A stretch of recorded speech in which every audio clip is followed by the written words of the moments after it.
Hello everyone, welcome to another tutorial of C++ and welcome to my channel Technical Learning.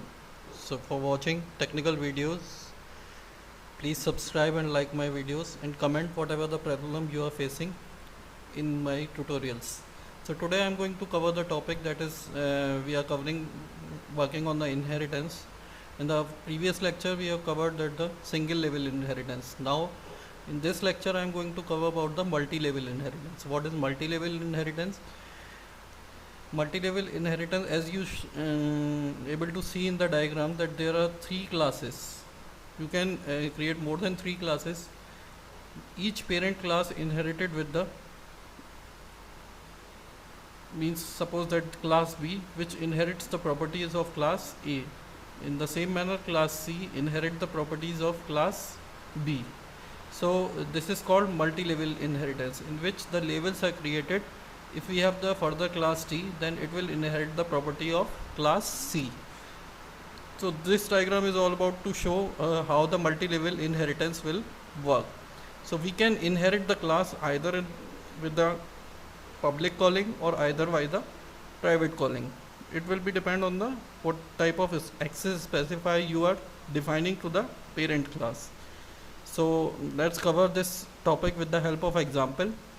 In the previous lecture where the single inheritance I have covered, I already told this inheritance with the help of public access specifier or private access specifier. So now in multi-level inheritance I am going to cover with the public access. So here is an example for the multi-level inheritance.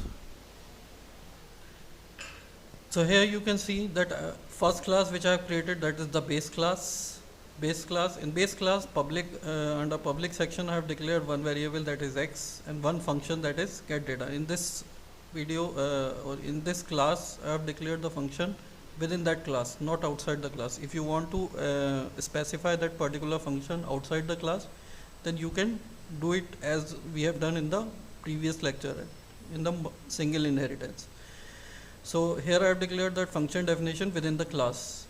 So what get data will take the value of x and it will read the value of x. Now the second class, which is drive1 class, it will inherit the properties of first class, that is base class.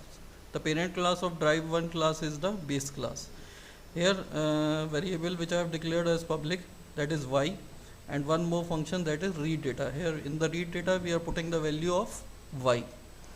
Now the third class which inherit the properties of second class, means as in the given example that B class inherit the properties of A class, and now drive 2 is like as C class which inherit the property of B class, which is drive 1. So class drive 2 and inherit the property publicly of the class drive 1. So here I have declared the private variable, that is integer z, and the public function, that is in data.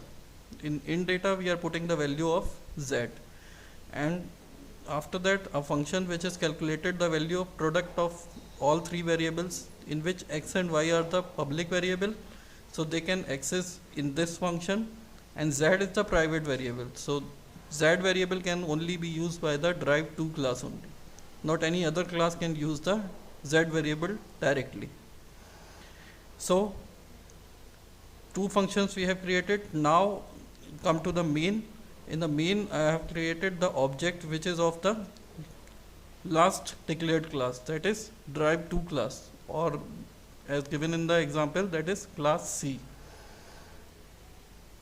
So this is the object we have created, A, and we can call the function a.getData. A.getData is the part of the first class, which is base class. So we can easily access that function because it is declared as publicly. If it is a private function, then we cannot directly access that particular function. You can see this type of difference in my previous video, in which I have explained the single inheritance, either that was called by the public access specifier or that was called by the private access specifier. So a.getData, it will easily call that particular function, and the object which we have created, that is of the last class, drive to class, a dot get data. So get data is entering the value of x, so it will ask for the value of x. After that, a dot read data, what will it do? Read data will asking the value of y, so user can put the value of y here. After that, a dot input, which is the function of third class, drive to class, so it will take the value of a dot in, means z value, user can enter the value of z here. After that, a dot product, which will calculate all the three values and give the output in the form of product of these three values. So let's see the output of this program. Compile and run this program.